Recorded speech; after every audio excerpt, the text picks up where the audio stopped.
sobbing again, but this time it went on and on, until she lay on her side, gasping for air, like a dying fish on the dock beside the boats down at the quay. "Katie! Jesus, can't you shut that kid up?" Katie rolled herself into a tight ball, hugging the thin blanket around her shoulders. Her hands were stiff with cold, her feet nearly numb, even though she had climbed into bed in her heavy shoes and socks. She tried to picture her pretty dream house again, and all the lovely dresses, the plates piled high with hot food. When the images would not come, she looked up at the frosted window pane above her head. Between the ripped curtain and halo of frost crystals, she could see a sliver of moon, and one lone star shining in the night sky. She closed her eyes and wished upon that star, wished all of her dreams would come true. Then she opened her eyes, thankful that the moon was not full tonight. On moonless nights, it was easier for her to disappear inside herself and shut out the sound of Mama and the men. On moonless nights, she was less tempted to watch.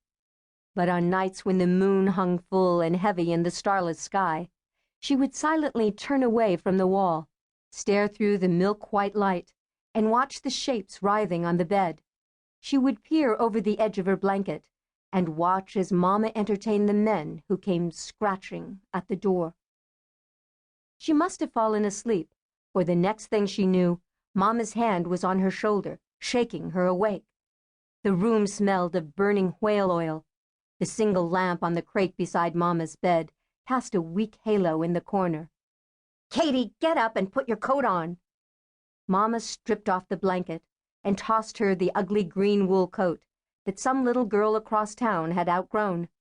They had found it in the bottom of the Christmas charity box that the self-righteous do-gooders, as Mama liked to call them, had left sitting on the front stoop last year.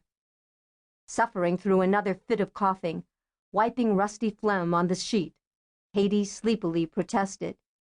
"It's still the middle of the night, Mama." "Get up. We have to go." Where do we have to go in the dark? It's cold out," Katie whined. Mama didn't answer. Katie pulled herself up, climbed off the bed. Mama held her coat as she shoved her arms into sleeves that did not cover her wrists. She looked around for her faded red scarf, but Mama grabbed her arm before she could find it. "Come on." "Where are we going?"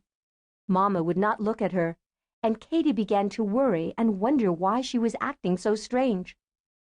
I'm sorry I keep coughing, Mama. I can't help it." "You almost lost me a night's wage." Before she could promise not to cough again, Katie doubled over with another spasm. Her mother pulled a tattered cotton hanky out of the bodice of her torn gown and handed it to her.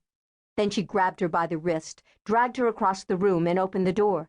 Katie ducked her head to avoid the blustery wind that sailed in off the sea, and tried to keep up as her mother tugged her down one cold, deserted street after another.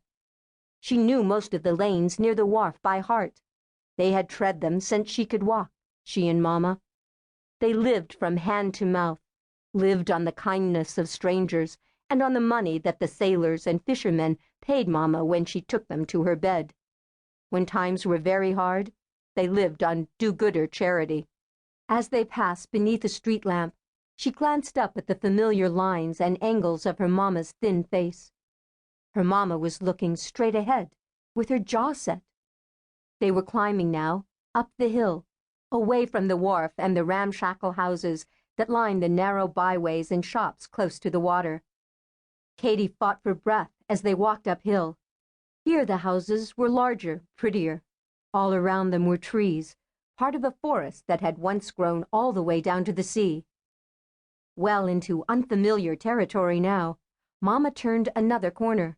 Barely able to do more than shuffle, Katie lifted her head and saw a tall bell tower and the steeple of a brick church. Her eyes tearing from cold, she struggled to read the sign on the front of the building.